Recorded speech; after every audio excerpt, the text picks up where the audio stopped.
was standing in a glass office tower, staring down at the city lights, when the man I once loved walked back into my life, and everything I had rebuilt started to shake. Not knock. Not call. He didn't ask permission. He burst in, eyes wild, coat half-buttoned, hair soaked with rain, and shouted my name like it was a weapon. I remember thinking something absurd in that moment. So this is how it ends, not with silence, but with noise. People outside the room froze. My assistant stood in the doorway, pale. Security was already moving. And there he was, the man who had taken everything from me, standing in the middle of the life I had clawed back from nothing. You don't get to hide anymore, he said, voice cracking. Not after what he did. That was the first time I realized the stranger I had helped hadn't just changed my future. He had come back to destroy my past. I used to believe betrayal came loudly, with screaming, slammed doors, and dramatic accusations. I was wrong. Betrayal came quietly, on cream-colored paper, with polite legal language and a signature that wasn't mine. I stood in a small law office, clutching divorce documents that felt heavier than bricks. The man across the desk spoke gently, as if softness could soften the blow. Your former husband has been thorough, he said. Accounts, assets, investments, most of them were legally under his control. I didn't hear the rest. All I could see was the snow falling outside the window, silent, relentless, as if the world had decided to cover my life and move on.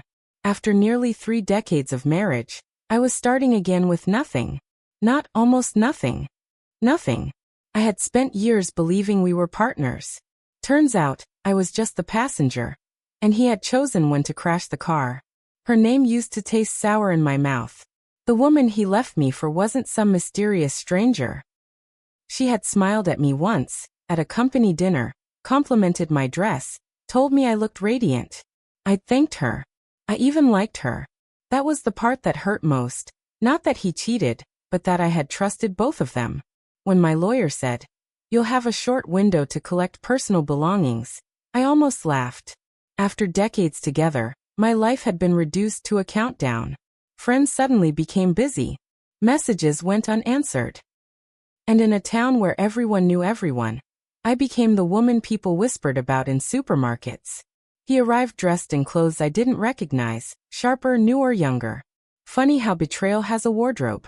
He reached for photo albums, not wedding photos, but trophies, awards, framed certificates. Our memories were left untouched on the shelf. You'll be fine, he said casually, like someone who had just spilled coffee on my dress, not obliterated my existence. I didn't cry in front of him. I waited until he left. Then I collapsed in the middle of what used to be my living room and sobbed so hard my chest burned. I wasn't just mourning the marriage. I was mourning the woman who believed in it. The last thing of value I owned wasn't money. It was a symbol. A beautiful ring that once represented forever, now representing survival. When the shop owner told me what it was worth, I nodded. That was the price of believing a man who promised never to leave. I sold it without hesitation. Somewhere between the glass counter and the cash register, I realized something. Sentiment doesn't feed you. I didn't choose the destination because I loved it. I chose it because it was far. Far from whispers. Far from pity. Far from the version of me that had failed. The station was nearly empty that night. Snow fell thick and fast, turning the world into a blur of white and gray. I stood there clutching my suitcase. Everything I owned now compressed into fabric and regret. That's when I saw him. An older man, thin coat, hands trembling, staring at a vending machine like it had personally offended him. He didn't beg, didn't shout, didn't even look at me. And somehow that made it worse. I had barely enough left for myself. But something about the way he sat there, quiet, proud, defeated, mirrored everything I felt. So I did the most reckless thing I could have done. I gave him my last money. Not because I was noble, but because in that moment, I needed to prove I was still human. He looked at me like I'd just saved more than his hunger.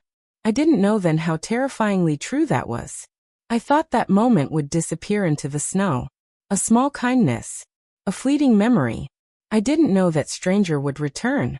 Not to thank me, but to tear open everything I thought I had buried. Why the man in the glass office stormed back into my life. Why the stranger wasn't just a stranger. And how 10 small bills changed the trajectory of everything I tried to forget. I didn't know it at the time, but that night at the train station was already setting a trap around my life. A gentle one. A quiet one. The kind that waits for you to walk willingly into it. Because 3 days after I gave my last money to a shivering stranger, I was sleeping on a narrow cot in a women's shelter when my name echoed through the hallway like a summons from another world. Not whispered. Not asked. Announced. By the time I arrived in that new city, winter had decided to punish anyone foolish enough to arrive without a plan. The wind sliced through my coat like it had personal grudges. I had nowhere to go, so I followed directions given by a clerk who avoided my eyes and pointed me toward a brick building with a flickering sign that read, "All welcome." That sentence nearly broke me. Inside smelled like disinfectant and soup and exhaustion. A strange mix, but somehow comforting. The woman at the desk looked at me the way nurses look at patients who are pretending they're fine. "First time?" she asked.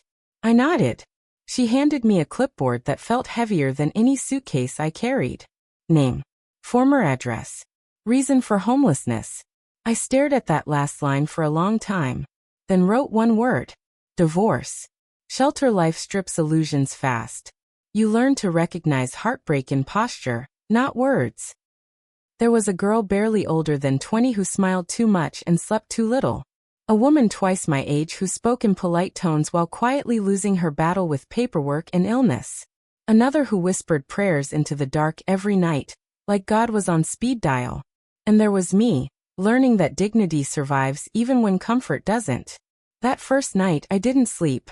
I stared at the ceiling and wondered how a life could collapse so completely without making a sound.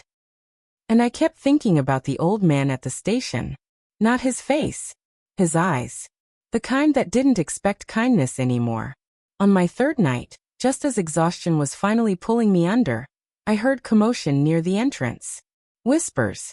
Footsteps. A sudden stillness. Then a voice. "Is there a woman here by the name of Maravali?" That wasn't my name. Not anymore. I had started using it for safety. A habit you learn quickly when life teaches you vulnerability is dangerous. But somehow, that voice knew. My roommate nudged me. "That's you, isn't it?" I stood slowly. Each step toward the front felt like walking into fog. And then I saw it. A long black vehicle outside the shelter. Shining. Impossibly out of place. A man in a tailored coat stepped inside, brushing snow from his shoulders like he'd just walked out of another universe. "Maravale," he said again. "Someone wishes to speak with you." Every instinct screamed don't go. But curiosity is a stubborn thing. So is fate. The inside of the car smelled like leather and quiet confidence. Soft lights. Classical music. A silence that felt expensive. I sat there, in borrowed boots and donated coat, wondering if I'd finally lost my mind. "Who sent you?" I asked. The man glanced at me through the mirror. "A gentleman you met recently." My heart skipped. The station. The snow. The stranger. This didn't feel like gratitude. This felt like consequence. We passed into a part of the city where streetlights glowed softer. And houses didn't apologize for being large. Gates opened silently. The mansion beyond them didn't look like wealth. It looked like power that didn't need to announce itself. Inside, warmth wrapped around me like a lie too kind to question. And then I saw him. The man from the station. But he wasn't shivering now. He stood straight, dressed impeccably, silver hair neatly combed, the same eyes, but none of the fragility. I felt foolish, and somehow betrayed. "You look different," I said before I could stop myself. He smiled. "So do you." He explained that night, that he wasn't poor, wasn't lost, wasn't helpless. He was testing the world, testing humanity. Testing whether kindness still existed without money attached to it. And I had passed his test. That's what he said. But something about the way he spoke, careful, rehearsed, told me this wasn't the full story. He offered me something then. Not charity. Not pity. A position. A place. A future. I should have questioned it more. I should have asked why me. Why now? Why so fast? But when you've been drowning, you don't interrogate the hand pulling you out. You just grab it. That night, lying in a luxurious guest room I hadn't earned, I stared at the ceiling and felt something I hadn't expected. Not relief. Suspicion. Because kindness that arrives this perfectly rarely comes without a price. And the man in the snow? He hadn't returned to save me. He had returned to change me. And possibly, to use me. There's a moment when gratitude turns into fear. It happens when you realize the person who lifted you up might also have the power to tear everything down. I didn't sleep much that first night in the mansion. Not because the bed wasn't comfortable. It was more comfortable than anything I'd touched in months, but because my mind refused to settle. Every soft footstep in the hallway sounded like a secret. Every shadow looked like a question. And every question had the same answer. Why me? Sunlight poured through curtains that probably cost more than my old rent. A woman knocked gently and offered breakfast on a silver tray, smiling like this was perfectly normal. It wasn't. I was a woman who had slept in a shelter 3 nights ago. Now I was being served fruit carved into shapes I didn't recognize. That kind of jump doesn't happen without consequences. When I went downstairs, he was waiting. The stranger. Not in a coat now, but in a crisp shirt, sitting in a library that smelled of old books and quiet power. I thought you'd leave during the night, he said calmly. So did I replied honestly. That made him smile. He said his name was Alaric Stone. He said he had made his fortune in property and private investments. He said his wife had died the previous year and left him hollow. He said he wandered cities disguised as a poor man to test whether compassion still existed without money involved. And he said I had restored his faith. Every word was polished. Too polished. It felt like listening to someone recite a story they'd practiced telling themselves. I thanked him. I accepted the job. But I didn't believe him completely. It happened accidentally. A housekeeper left a door ajar. Inside was a room that did not belong in a grieving philanthropist's home. Screens covered one wall. Security feeds. Files. Photos.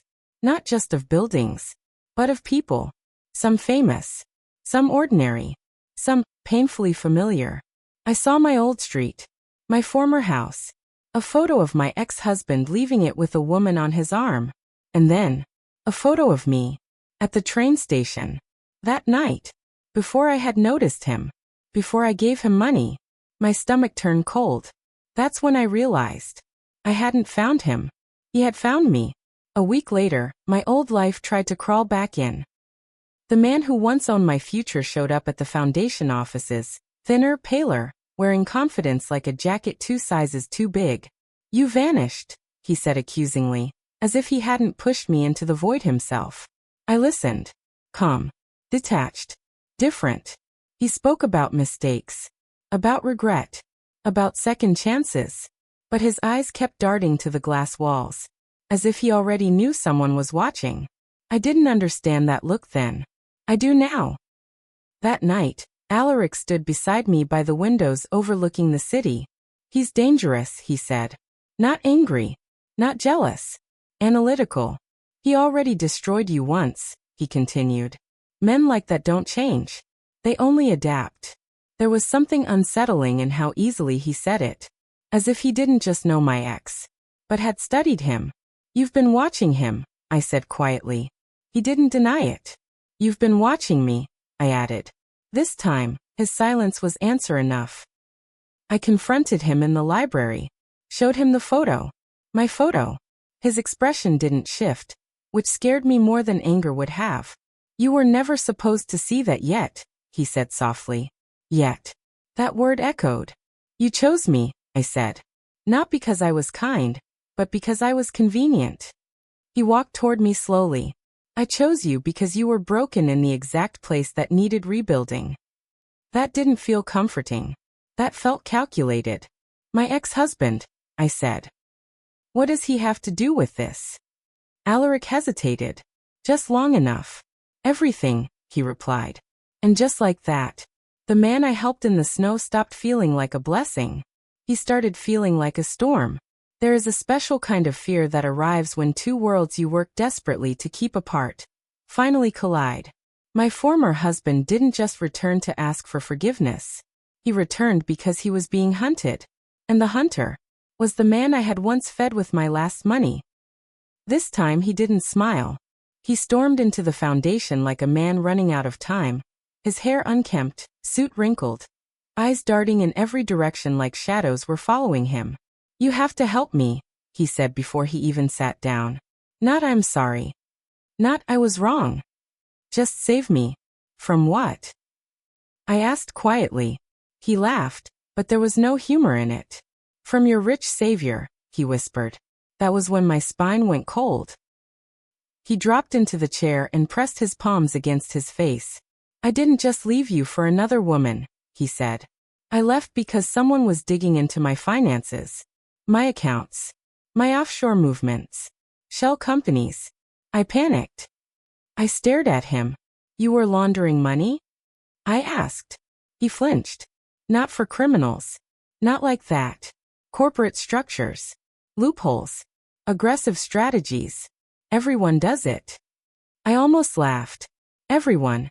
Except the woman he left with nothing. "I was afraid," he continued. "And when Alaric Stone started buying up properties I once controlled, when his companies began swallowing mine piece by piece, I knew he wasn't just a competitor." I finally understood. My marriage hadn't collapsed just from betrayal. It had collapsed because my ex-husband was running, and I had been collateral damage. That night, I confronted Alaric. Not as the grateful woman he had lifted from nothing, but as someone who now understood the cost. "You didn't save me," I said. "You used me to get to him." He didn't deny it. "You were the key he never expected," Alaric replied calmly. "His weakness. His blind spot." The room felt suddenly smaller. "You broke my life just to rebuild it into something useful for you." His gaze softened, but his voice did not. "I broke nothing." He did. "I simply made sure the truth followed him." "You could have destroyed him quietly," I said. "Yes," he replied. "But that wouldn't have made him feel it." There it was. Not justice. Revenge. And suddenly I wasn't sure whose darkness was worse. My ex-husband had destroyed me through selfishness. But Alaric? He destroyed people with elegance. With patience. With intention. "You promised me a future," I said. "And now I realize you were offering me a front row seat to a war." "You're wrong," he said. "I was offering you power." My ex returned again days later. This time he wasn't begging. He was bargaining. "I'll sign everything back over to you," he said urgently. "Assets. Properties. Stocks. All of it. Just get me out of this." There was desperation in his eyes. But also calculation. Even now. He thought he could buy me. That was the moment I realized something. Both men believed they owned me. One because I had been his wife. The other because he had saved me. They were both wrong. I met Alaric one final time in the library. "I'm done," I said. He raised an eyebrow. "With him." "With you," I corrected. His expression tightened for the first time. "You think walking away makes you innocent?" "No. Irraplia. But staying makes me complicit." There was a long silence. Then he said softly, "You think you're choosing the moral path. You're choosing weakness." I smiled. "Maybe. But at least it's mine." Within a week, the truth exploded into public view. Audits. Investigations. Corporate collapse. My ex-husband was arrested for financial fraud and asset concealment. His empire crumbled in headlines. And Alaric? He disappeared. No forguel. No explanation. Just gone. Like a storm that had swept through my life, leaving destruction and clarity in its wake. There is a strange silence after everything collapses. Not peace. Not relief. Just quiet. The kind that settles when the storm has passed and you're left standing in the wreckage, trying to decide what still belongs to you. My ex-husband's trial dominated headlines for weeks. Not because of me, but because men like him are only interesting once they fall. I didn't attend court. I didn't need to see him in handcuffs to feel closure. I'd already watched him crumble the moment he realized I was no longer something he could control. That was enough. People asked about Alaric's stone, the mysterious benefactor, the invisible force behind the exposure. There were rumors. Some said he returned overseas. Others whispered he was never even using his real name. What I knew was simple. The man who once shivered in the snow was never meant to stay. He was a catalyst, not a companion. And maybe that was the point. The foundation didn't collapse when he vanished. It grew, not because of his money, but because of the systems he left behind. I restructured it, removed the shadows, introduced transparency so clean it made former partners uncomfortable. And in doing that, I became something I had never imagined. A woman who didn't just survive betrayal, but turned it into infrastructure. Women came through our doors every week, abandoned, broken, furious, ashamed. I recognized the look in their eyes. And every time I did, I thought of that night at the station, of a woman who had nothing, yet still gave. Months later, a letter arrived. No return address. Just my name. Inside was a single page. Kindness is not weakness, but power without mercy becomes tyranny. You taught me that. I folded it carefully and placed it in a drawer. Not as a memory, but as a reminder. People still ask me sometimes, if you could go back, would you still give him the money? They expect a poetic answer. Something noble. Something cinematic. But the truth? Yes. Not because it saved him, but because it saved me. That small, reckless act proved something I needed desperately at the time. That betrayal hadn't turned me bitter. That loss hadn't turned me cruel. That heartbreak hadn't stripped me of humanity. He didn't ruin my past. He exposed it. He didn't destroy my life. He forced me to rebuild it honestly. And in doing that, he gave me the one thing my marriage never did. A chance to choose myself. I live quietly. I work loudly. I love carefully. And I trust selectively. But I no longer fear being alone. Because I learned something powerful in the aftermath of everything. Being alone is far less terrifying than being owned by someone who does not see your worth. Let it be this. Kindness is dangerous. Not because it makes you weak, but because it changes the trajectory of everything it touches. Sometimes it saves. Sometimes it exposes. And sometimes it does both at once. Please click the subscribe button, like, share, and comment. This will encourage me to make more interesting stories. Also, let's know where you are watching from. Thank you and see you in the next story.